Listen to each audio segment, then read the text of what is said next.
Hello, and thank you for joining the session. Today we're going to keep working on the Stalker project. Quick review, we've been working with EventSauce for the core event sourcing. We've been using Laravel to work with most of the underlying data persistence and things like that, the wiring and whatnot. Eventually we're going to start using Eloquent ORM for the read model. We use Tactician as a command bus, and we've not yet started the standalone projections. That's something that I sort of have a long-term goal for this project to actually work on that, but we're not there just yet. For the actual tasks, we've already worked through a bunch of these. The command bus testing, we haven't done anything with yet. We tested the commands themselves, which was pretty nice. So we have command testing in place. And we do have some other things that we need to eventually do with the command bus itself. I want to get the locking middleware in place. That ensures that anytime a command is executing, it won't actually do anything with additional commands until that command is completely finished. I'd like to also look at doing some audit logging on the command bus as well. So this is sort of a backup to the event sourcing, which will be the source of truth for the things that actually happened. The audit logging for the command bus will be a good thing for us to have. It'll let us look at the intent of the things that we're trying to put into the system. So if something failed, like a command payload was incorrect, something along those lines, if there's an infrastructure problem, the command bus audit log would be able to get us that information. So one of the things that we started out doing a little bit was looking at the EventSauce packages themselves. Specifically, we looked at the Doctrine message repository. This was a nice place for us to look for more generic handling of writing our own message repository. The big differences between our implementation and the one that ships with EventSauce is we didn't want, or I didn't want to have a specific table for each aggregate root, or for each aggregate. I may backpedal on that eventually. I'm not going to do that right now, but this was sort of the starting point for where we went with our persistence layer. I'm going to pull up the code and take a look at our actual implementation. So if we look at DB message repository, we still used most of the underlying code here for building the actual inserts, but instead of using Doctrine, we ended up using Laravel's built-in DB layer. So we create a transaction and then we insert the information. The difference was, one of the differences that we actually include the aggregate root type as one of the parameters. So this is something that isn't in the stock version that comes from the official Doctrine message repository. And I'm pretty sure that this official package is more or less considered a reference implementation. It's not actually something that maybe people are intended to use. If we look at some of the issues in here, there's one for MariaDB, I think, because I've run into this issue myself. If you end up using this code, Frank has jumped in a couple of times and in a couple of other contexts as well, but I know this one specifically, that this was intended to be used with MySQL and Postgres. If there's going to be something that's going to work with, say, MariaDB, if there's something broken or doesn't work quite as we'd expect, this is a reference implementation. So this is a good place for people to start and look to see if they want to build their own persistence layer for EventSauce. Alternately, there's specifically for Laravel package that is being maintained under the official GitHub repository. It's been managed, I think, largely by Dries Vince. This is more of a fully supported implementation. And if we look at things like the Laravel message repository, this is sort of a similar implementation. to what we wrote. It's actually using the actual connection, using Laravel's information, I believe. Let's see, this get connection. Yeah, so it's slightly different than the official Doctrine implementation that we kind of looked at, but this was just another way to do it, really. So the thing about the Laravel EventSauce package is that it's sort of an opinionated thing that is actually intended to be used in production, I believe. It's not like the Doctrine message repository where it's sort of a reference implementation. This is actually something that would be intended to be used. At least that's my understanding. So the reason I didn't use this package right off was that it was sort of in the unknown state at the point that I first started looking at it. So I wasn't really ready to use it. It also made a bunch of assumptions that I wasn't ready to work with yet. For example, things like having one table for each individual aggregate root that you're going to be working with. There's a migrations table, so you create domain messages. Remember what this was exactly. I think this is maybe a holdover. I'm going to try doing a search on the repo for this. I don't know if, yeah, I don't think anything's actually using this anymore. There's no references to it. Let's see if it's actually in the service provider. Service provider. So if it, I guess it does load migrations. So, that's interesting. So it is actually using those migrations. So I'm not sure what it's using that for.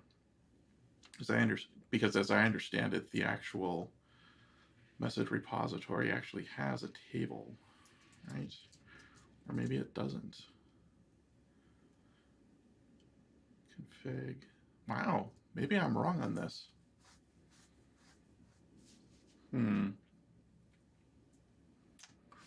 Well, that would be interesting if it's actually different than I expected here.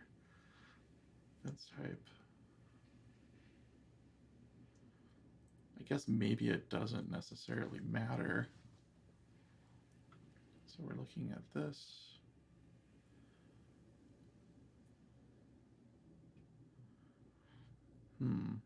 Okay.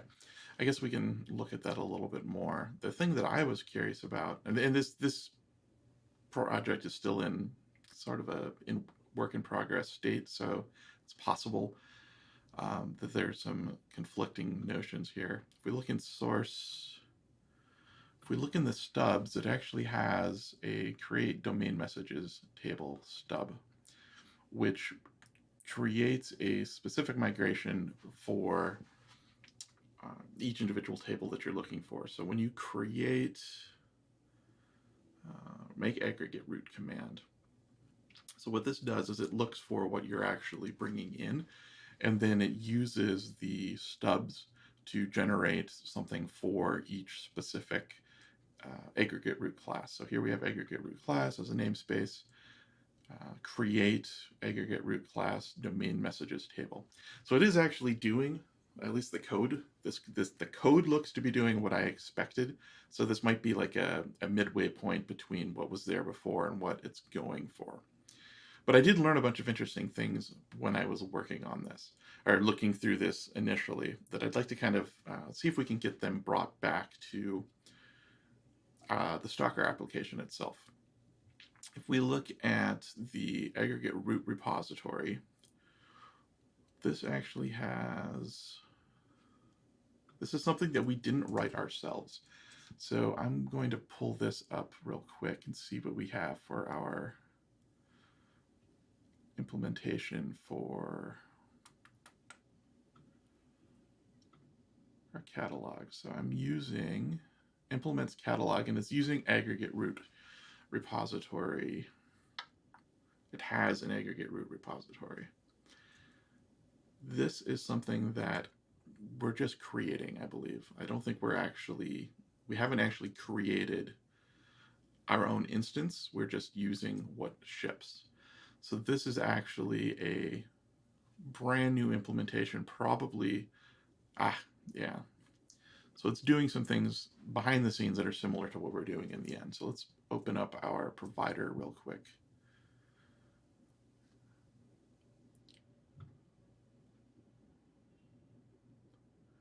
So EventSauce provider, set up a listener. That is weird. Does that exist?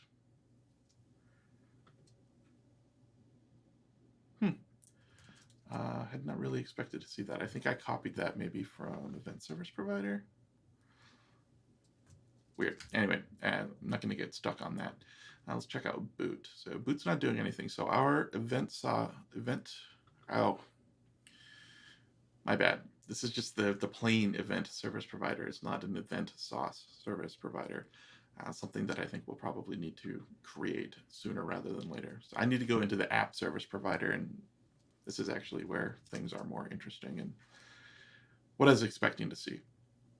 So we're using a lot of the stock functionality built into EventSauce right now. So we're using the constructing message serializer. I want to compare to what we're doing here. So serializer.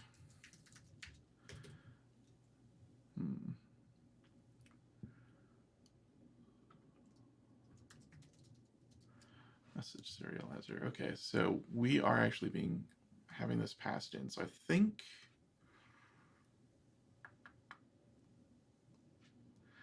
this was the thing that took the table too. So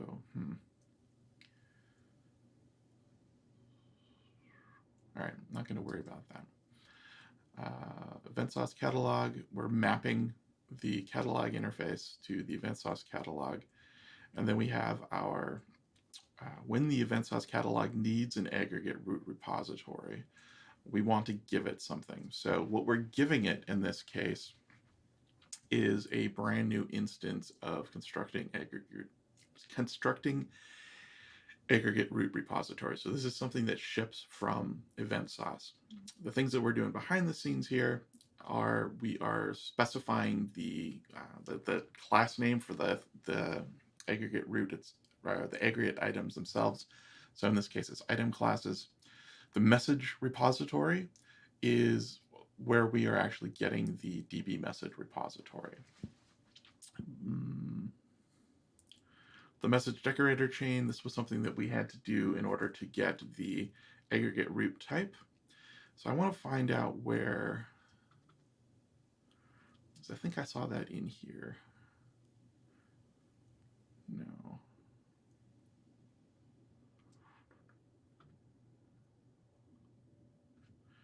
All right, so here we can see that the abstract base class for aggregate root repository that the official package ships with has a function called repository that creates the EventSauce aggregate root repository.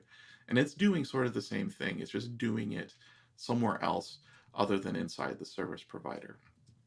It's doing this by getting the aggregate root, the message repository. Let's see where it's creating that. Where is it getting aggregate root? I'm trying to find out where that's being set. Okay, so this aggregate root, that should be null.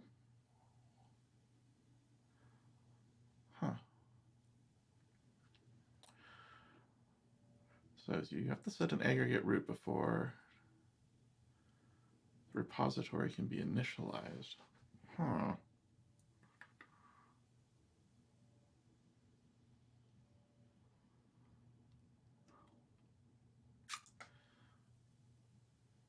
I wonder if this seems really backwards to me, so I need to find out how this is actually working, because I want to figure out how we can get this looking similar. Tests, fixtures, registration aggregate root. Well, it's using aggregate root behavior.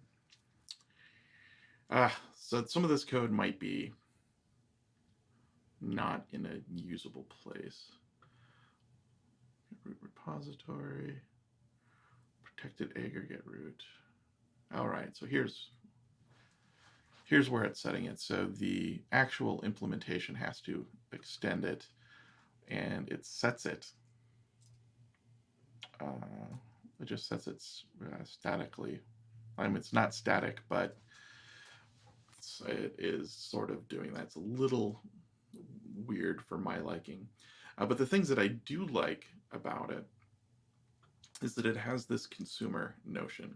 And the consumer is where it's actually going to be specifying the things that are going to be consuming the events and then acting on them. So that would be for things like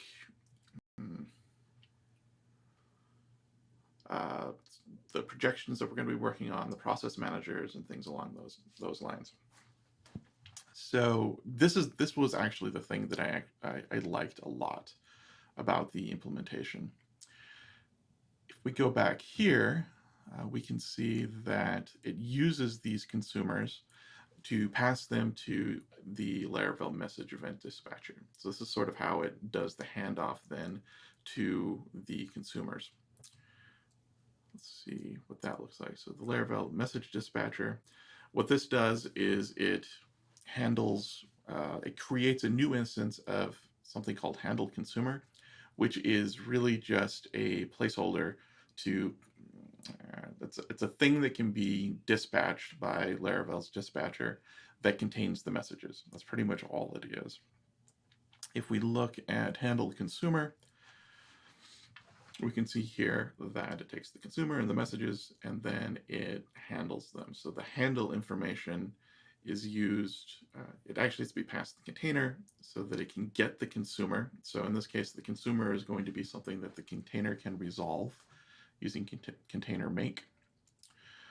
And then it will go through each of the messages that it's received and then proceed to handle them. So the interesting thing here is that this handled consumer is set to should queue, which means that if you have a queue enabled, then you can make sure that anything that goes through here actually is queued, which can be interesting if you're looking for queuing and things along those lines. So taking this back to what we had before, we have not specified at all any dispatching. So if we look here, we can see that the dispatcher should come after the message repository. And so we have message, and we have it specified as null. So what we should do is figure out how we can actually get something similar to this Laravel message dispatcher thing working, and then being able to specify which of the consumers are associated with this specific implementation. So what I'd want to do is look at pretty much what we have as boilerplate here. So all of this is going to be something that we're pretty much going to want on everything.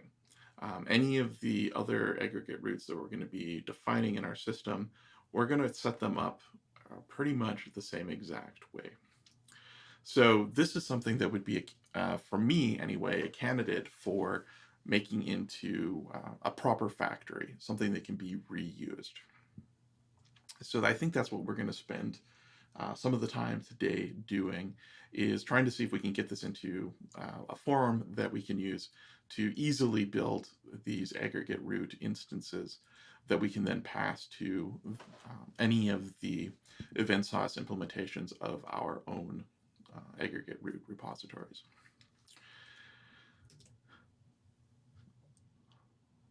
So starting out, we're going to head back to EventSauce event sourcing and put some code in here, because that's going to be the code that is sort of generic, that is related to the EventSauce event sourcing. And let's call this, let's see, we're looking for an aggregate root repository, so let's call it a aggregate root repository factory. And its job is going to be to build a aggregate root repository.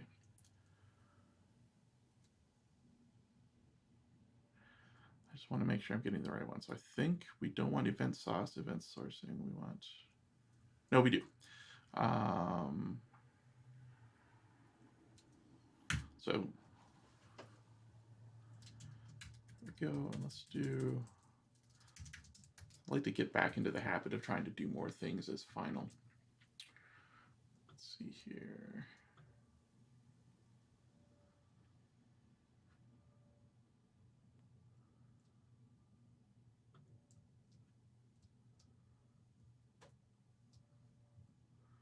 All right.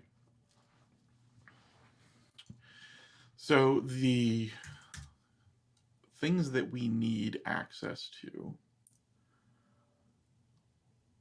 what do we already have?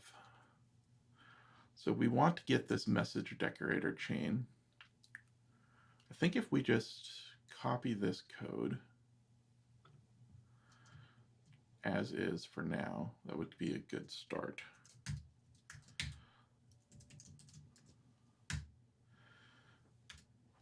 And if we just return that, that should be all we need. So the thing that is red here is our container. So we need to actually have access to our container.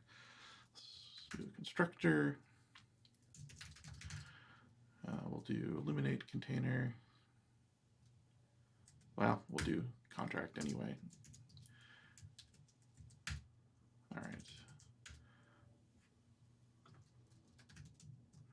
All right, so if we do make, what's this getting? Binding resolution. Okay, that's fine. It's essentially saying we don't know if it's actually going to be there. And now that I'm looking at this, I think that I can probably step this back a bit. I'm going to remove the new constructor we've added, and we can actually just ask for DB message repository.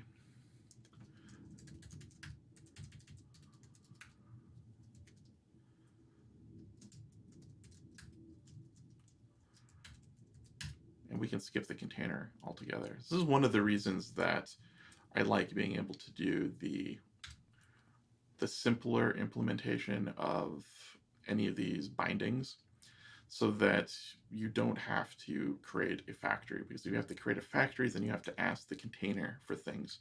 Here we don't have to worry about that because the container is building our aggregate root repository factory, so we don't have to do anything. We don't have to ask the container. The container can just build it for us. And that means that I don't need this here, and we can just call directly into, there we go. And actually, while we're at it, I think we could probably, I think this works for now. The downside to building it out like this is that we're tying this factory now to a very specific implementation of the message repository. And I think that's okay for now, but if we ever want to back out of this design decision that the message repository is used for all of the aggregate roots, this we'll have to refactor this. Mostly because right now there's no way to give this anything other than a DB message repository.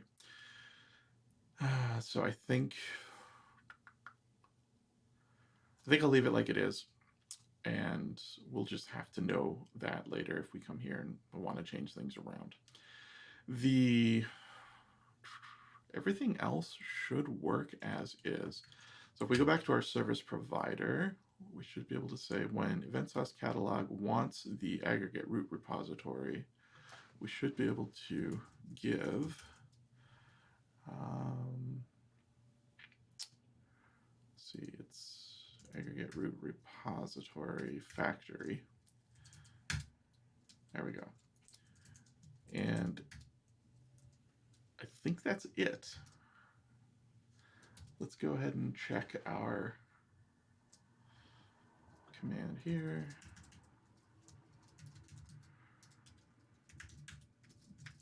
All right, so let's do,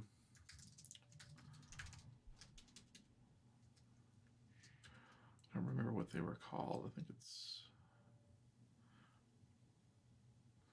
catalog import. And let's do bubble. All right, so let's see. Argument 1 passed to EventSauce catalog must implement event sourcing aggregate root repository. Ah. All right, so this wasn't going to be as easy as I had hoped, but it's also not going to be as weird as it was before. So I can't simply ask for this implementation here. I actually have to do the thing I was hoping to avoid and build a proper factory, because I need to use the factory to do something. So we're going to do factory, container, make. There we go. So I need to actually get a factory inside my factory to build what I need. All right, and then I can return factory build. All right, so we still have to have this closure here, but this is a lot easier to actually reuse than what we had before, mostly because it's 5 lines of code. Yeah, 5 lines of code, or 4 or 5 lines of code that can be copy and pasted easily. It's going to be exactly the same. So yeah, so this is more or less kind of what we have to do at this point. Let's see if it works now.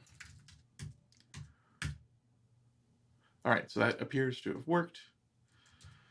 At least we didn't get any errors, so that's good.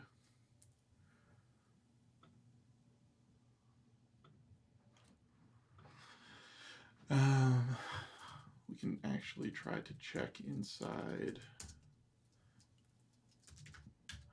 I can look in Navicat for this. You can look inside the database to make sure that it has the right information in it. Let me pull it up here.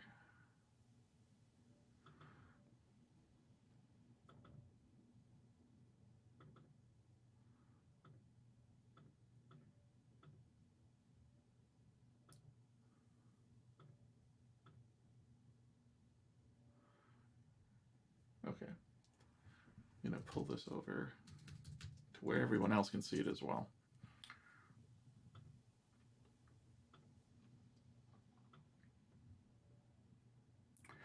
All right, so this is the newest event. If we look and see what the value is here.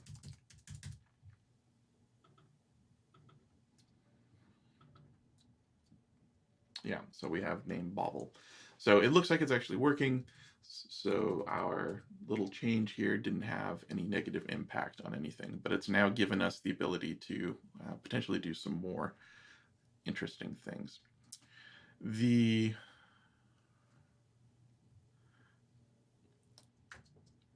actual factory now, we need to do something with the dispatcher. The dispatcher, by creating this factory the way we have, it has actually made it hasn't gotten us any closer to being able to specify which things are associated with this particular aggregate root. So I'm going to double check and see where they have that here again. So we have aggregate root repository.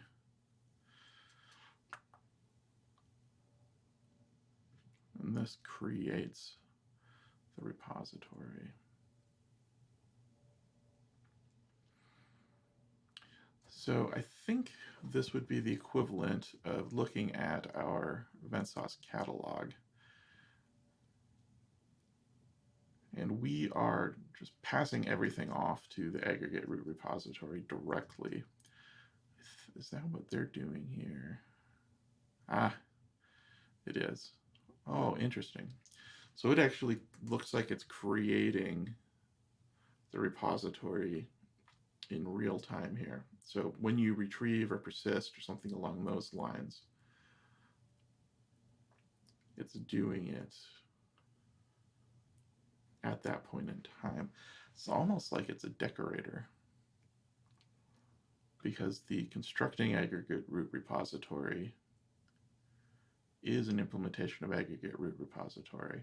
But rather than decorating an object that's being passed in, it's creating a new instance of constructing aggregate root repository each time.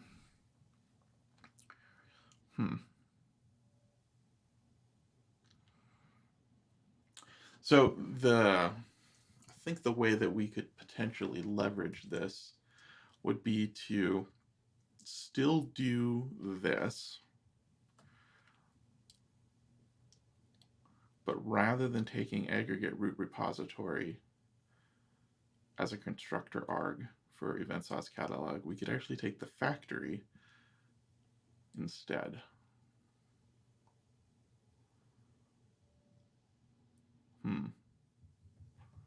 Let's kind of play through that and see how that works, because I think that might be the way to go here.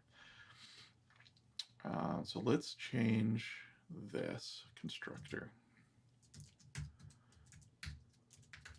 And instead, let's do aggregate root repository factory.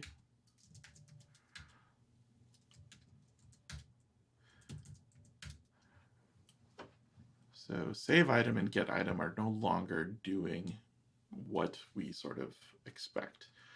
Instead, we would do aggregate root repository. Let's follow the same pattern as the Laravel package does. We'll do private function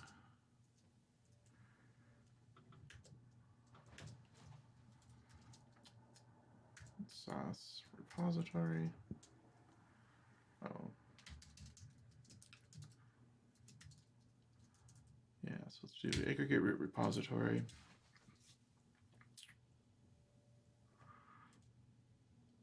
And just factory build. So this should allow us to sort of keep the same functionality that we had before, but also allow us to change this a bit. So rather than having to do this part now, we can actually say, we actually don't need anything, I don't think, because aggregate root repository we don't need anymore. What we need is an aggregate root repository factory, which gets a DB message repository. So we don't need anything else here. So this actually cleans this up entirely. So let's see if we can still do this. Okay.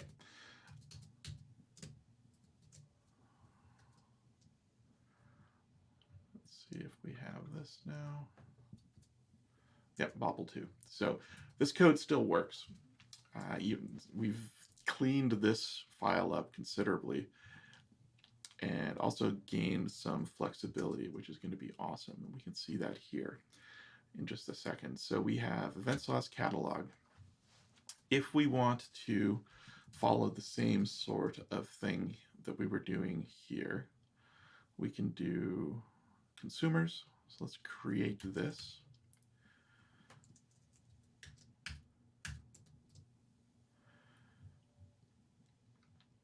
And then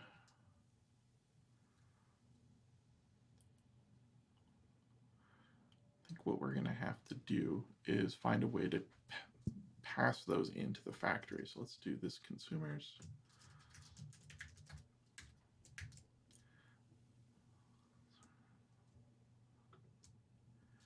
And let's do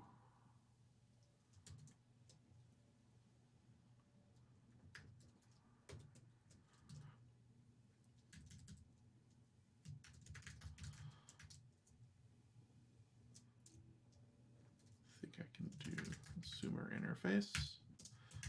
So I haven't done much with these variable command inputs like this, so we'll have to see if this actually works the way I expect it to. But I think that if we look at Laravel message dispatcher, yeah, I think that should work just fine. Actually, it's taking in, that's right, that's good to double check that. This should actually be string. Should be passing in class names rather than actual instances of consumers. Let's go back here then. Let's do string array. And so what's this say? Expected. Okay, so we need to deconstruct this. All right, cool. So now this gives us the ability to define consumers at the actual implementation level. So EventSauce catalog here can specify consumers. Let's look and let's just create one just to sort of get this process started. For catalog, let's do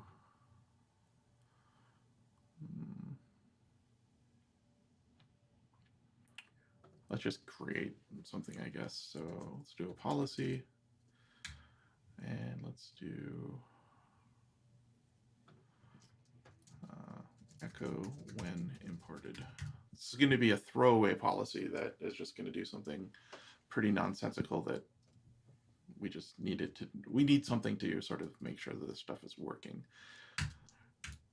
And we're going to implement consumer.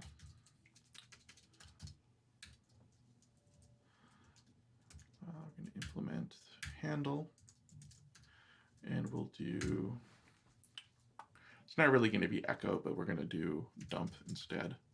So we'll just dump the message. And if we do this, we shouldn't see any new behavior. Should all still work, but no new behavior. If we go to EventSauce catalog, we now should be able to add our consumer, but first let's do build. Let's do dump consumers. So we can see that it's actually getting that far. All right, so it's not passing any consumers. Let's start passing in consumers. So we'll do echo when imported.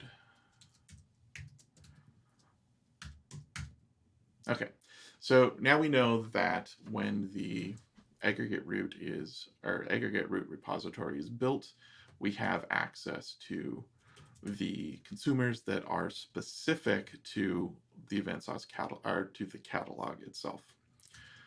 So let's go. We actually need it to be able to do something though.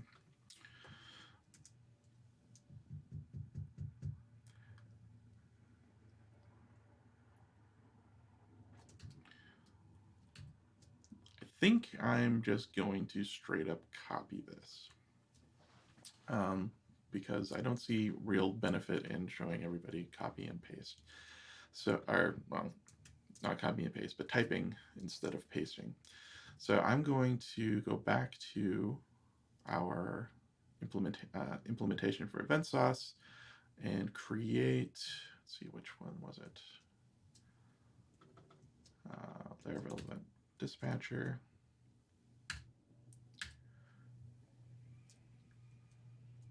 And I'm just going to copy this raw.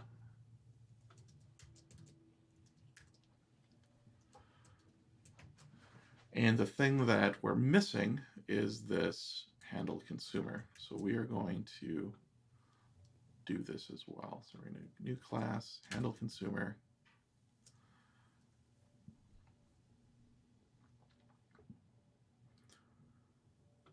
And copy this raw as well. Because this functionality is more or less exactly what I want.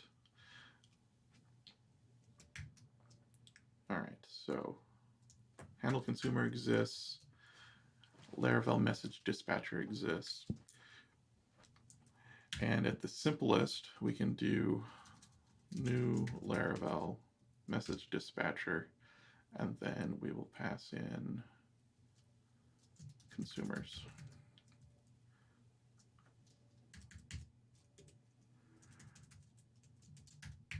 Let's see what happens here. Okay, at least we're getting somewhere. So Laravel message dispatcher was not found. Yeah, so copy and paste fail.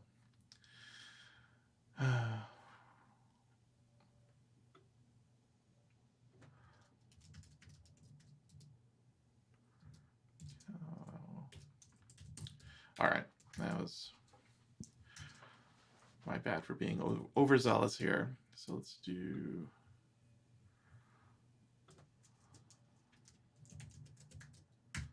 the problem was that I copied the namespace, which isn't actually the namespace that these live in anymore. So EventSauce, LaravelEventSauce, no, it's actually Stalker EventSauce, event sourcing. Okay, now not found. Okay, so okay, so this is a case of PHP Storm being too smart for its own good. It knew where this class lived. Right?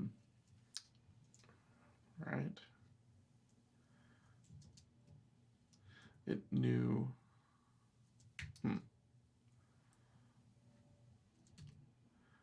Yeah. Since it knew where that class actually lived because it could read the files, it brought in the old namespace, even though it was in the wrong file. PHP didn't like it, but PHP Storm was totally fine. Okay, so here we can see that we're actually executing the consumer now. We're seeing the dump. We see the message come in. We see the name as Bobble5. And we can see the other information as well, like the aggregate root type, event type, time of recording, and the new, we see the aggregate root version, and we can actually see the item ID as well. So I can do rename now, since it's visually possible to get the aggregate root ID. So we'll do Bobble 10. All right, so now we can see we get Bobble 10 as the event. So it's renamed to Bobble 10. We can see the aggregate root version too. So we've done part of the job here. This works really well. So I'm super happy about that. The way that the other implementation works, it does something else. And this actually highlights something that I want to talk with Frank about to see what his take is on it. If we look at the aggregate root repository here, we can see that it actually does a message dispatcher chain. So I'm just going to do that, even though we don't have multiple at this point. So we'll do new message dispatcher chain.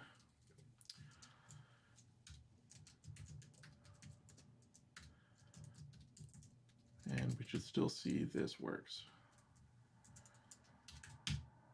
Okay, cool. The problem is that there was the Laravel message dispatcher and there was the event message dispatcher. It was really confusing for me to know why there were two, because they look very similar. And if we go and look at the one that we've looked at already, what we can see it's doing is using the dispatch functionality to dispatch what is essentially a job. Handle consumer, tell it which consumer, and tell it which messages, or dispatch.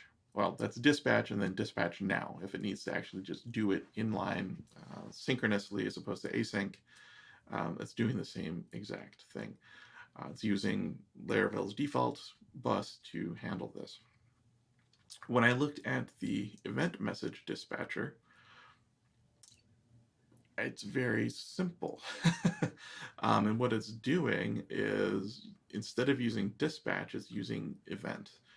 So this is actually using the event system. And unlike the handle consumer version, it's dispatching the, this is dispatching an event behind the scenes. It's dispatching the event rather than the message itself. So where we have a problem with this is that this event is going to go out without any of the information held inside the message itself. Now, this isn't normally maybe a bad thing, except that one of the things I was excited to try with EventSauce was this notion that the events don't have to have the aggregate root ID in them. So the context here for creating Bobble5 or importing is it was imported. It was Bobble5 was the name, but we don't actually have the ID or the new item ID. That's a part of the metadata in the headers. So we can see here that the aggregate root ID is an item ID with this value. We lose all of that context. There's no context for anything. Like we could register a first class event listener inside Laravel, and it would receive an event that says, hey, something was imported named Bobble5. And that's the only context you'd have. If we then see the next thing that would be emitted, we could say, okay, well, we're also going to look for renamed events. We'd say, hey, we got a renamed event. Something was renamed to Bobble10. We have no way to see if this was actually related to the event that we were looking at previously. So this is something that I need to better understand why Dries was adding this to see if it actually makes sense. There's two solutions that I can think of. One is don't do it. Don't ever dispatch just the events. Or make sure that you embed the ID inside the event itself, which is what I've done in other systems in the past, where every single event had to include the ID of the aggregate root so that it could actually have some context. Let's see, there's actually one of the core EventSauce. Let's see, there's a consumer, event consumer. Yeah, so there is a events consumer that is provided by EventSauce that sort of tries to solve this in a way that works really well. And this is actually similar to something that I've done in the past as well, where you can pass additional information to the event or to the event handler that can be handled optionally. But this doesn't work for something like Laravel, where you're only dispatching an event and that's all you have the opportunity to dispatch without additional information. So if you are working within your own world and you want to do consumers like this, you could probably do that. And so I think I'm going to try and implement that as well to see if we can sort of expand on this a bit. So there's the Laravel message dispatcher that looks for consumers, and then handle consumer.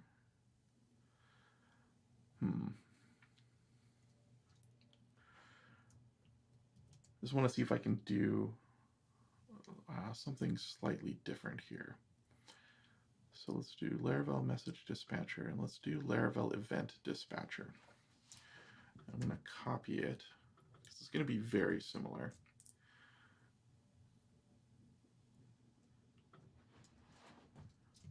So Laravel event dispatcher.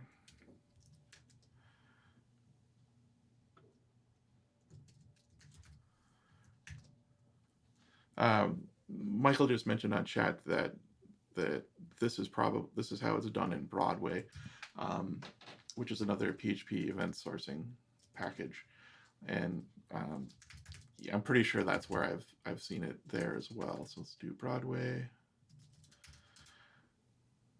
Is it just Broadway? Yeah, I guess it is.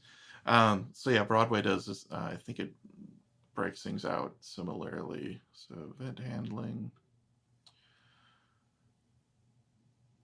event listener.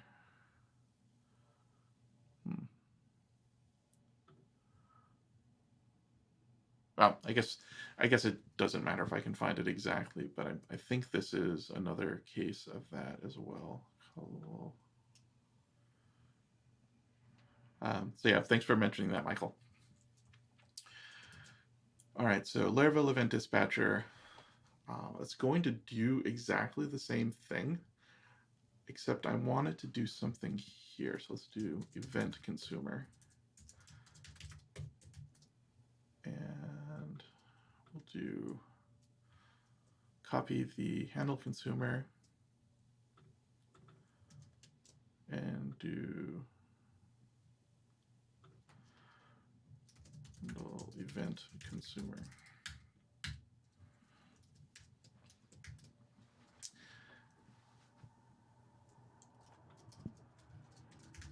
Oops.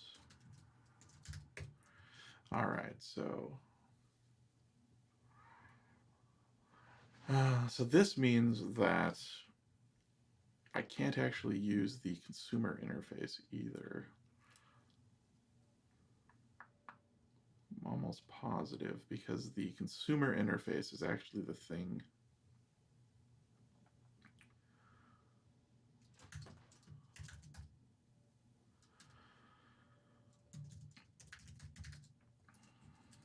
Let's see, where is it at?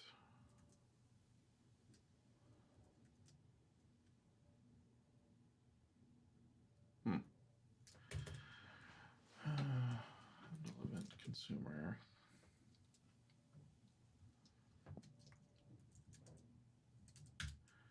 Here we go. So the consumer interface only accepts a message. So I need to essentially create this same thing. So let's do event consumer.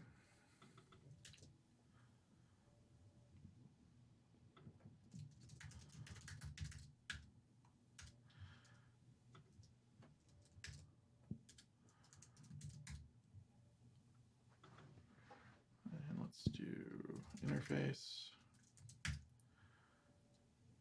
And instead of message, we'll do,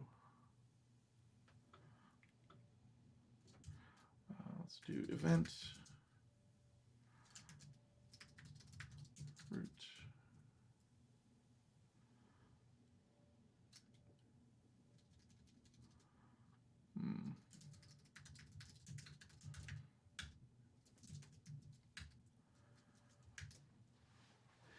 The only problem with this now that I'm seeing is that this requires everybody to actually do that. Maybe that's fine. Let's just see how it goes. And then I'm almost tempted to pass the message as well. Let's just see how this plays out first. So handle event consumer. All right, so we want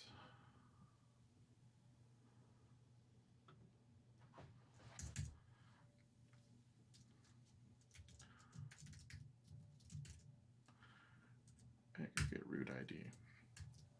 And we want event. And you know, I might as well just go all out here.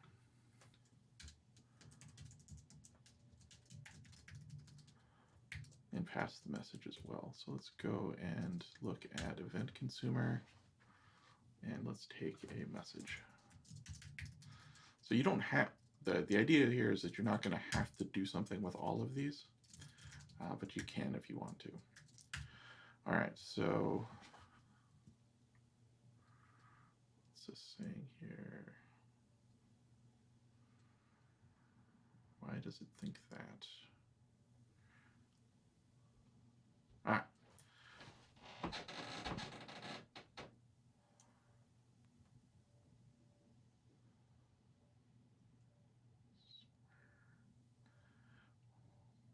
Resolve consumer. Ah, here we go. Okay. So what I think we can do now is create another policy, and let's do dump and renamed.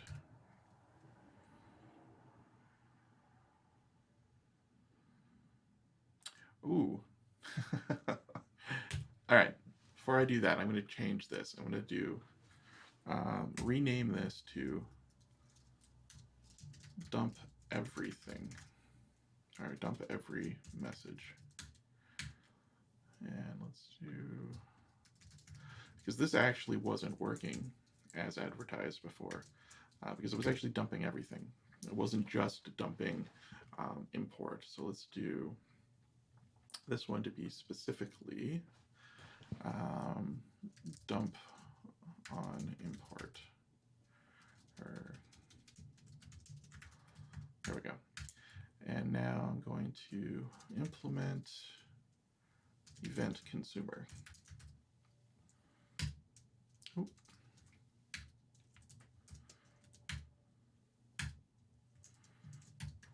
And I can do if not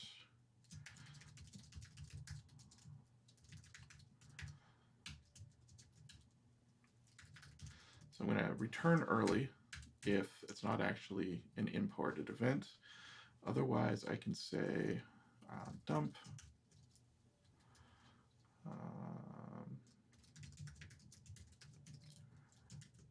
string and event. We'll do name. There we go.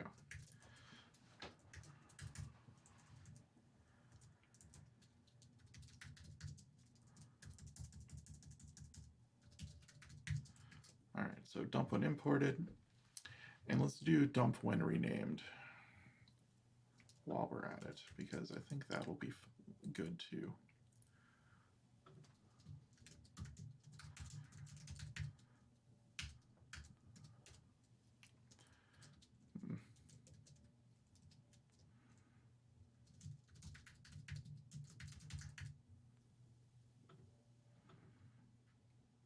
Okay. So we should be able to see the difference between these two when they actually come in.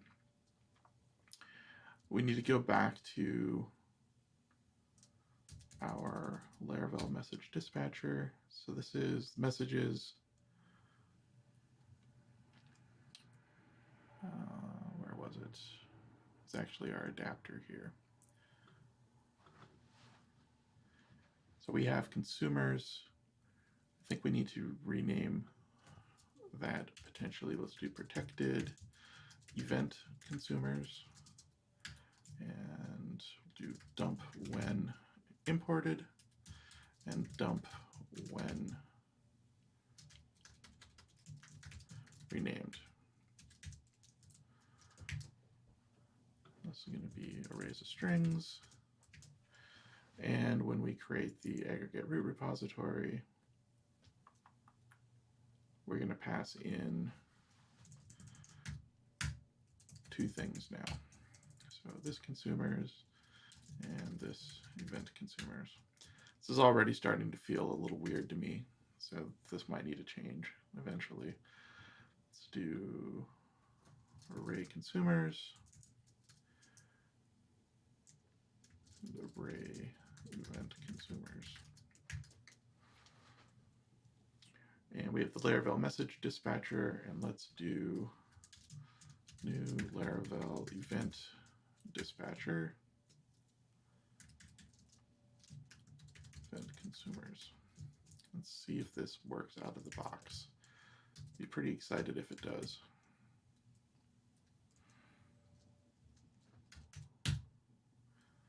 Okay, so we have the catch-all consumer that gets everything.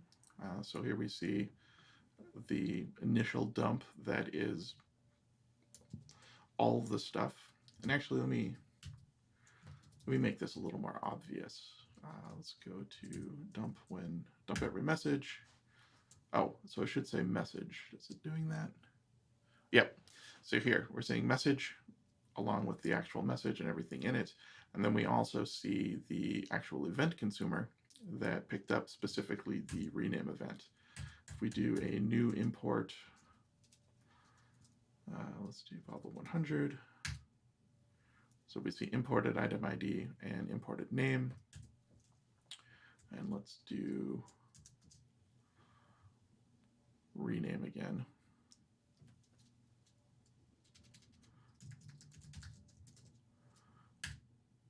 Well, I renamed it to the same name, which we can fix that later too, if we want to make sure that doesn't happen. But if we do rename, cool. So now we have two different types of consumers that exist. One is a consumer that gets a message. You can do a lot of things with this message because you have full access to all of the metadata. You have the headers, you can modify the headers, which doesn't make sense to do here necessarily. And then you can actually get access to the event, whatever type of event it is. The thing that I was doing, since I wasn't using the consumer base class from EventSauce for one of my other projects, was I was consistently doing if not instance of come on, Beau.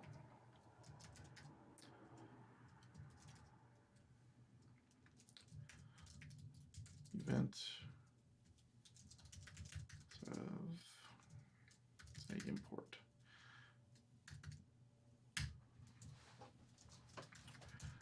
And then I was actually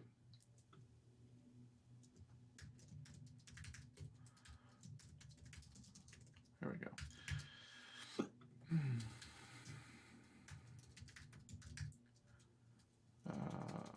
Item ID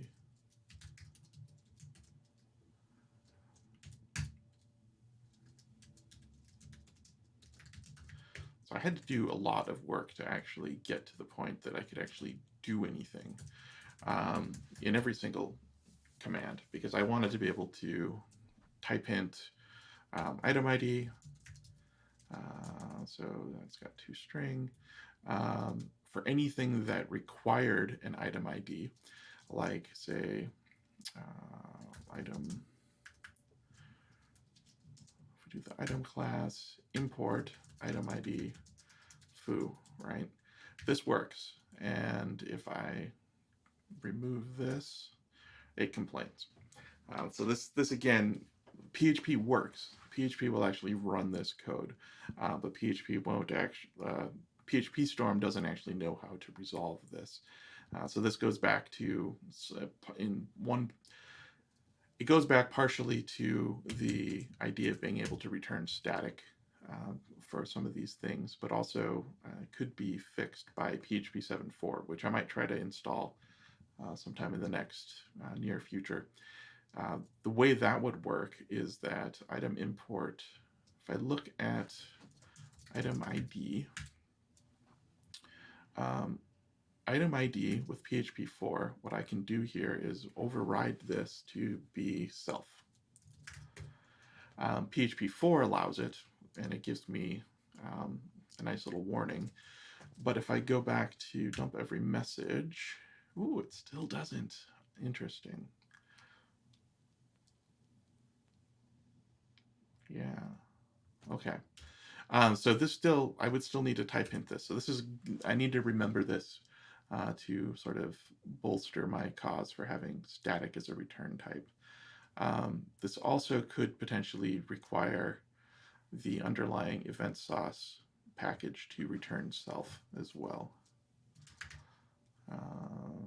Edit anyway, because YOLO.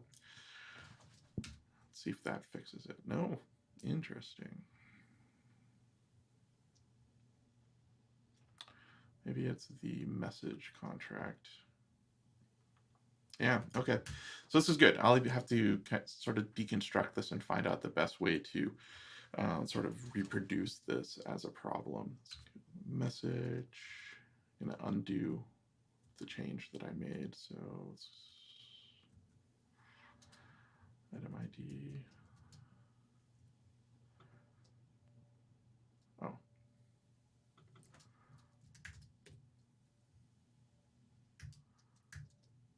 thought I made that change. Let's see if I unroll these again. No, okay.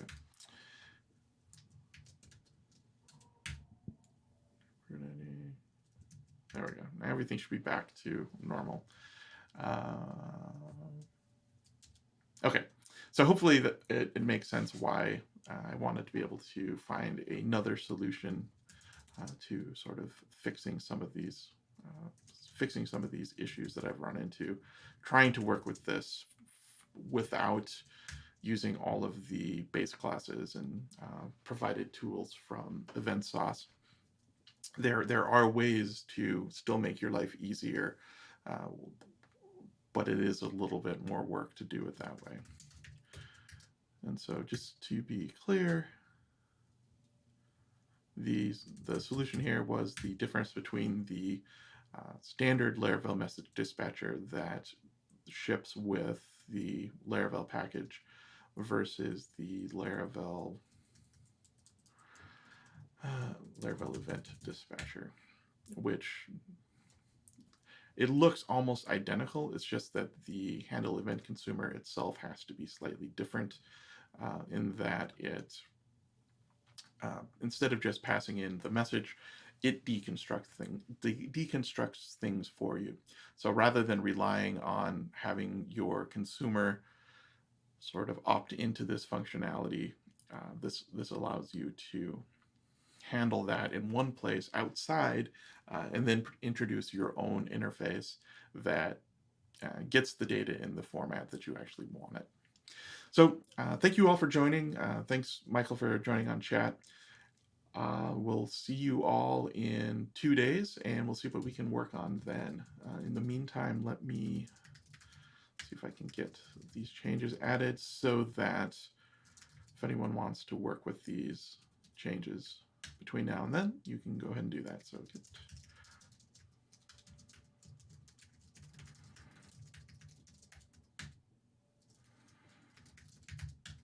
all right, that should be up and running. Thank you very much.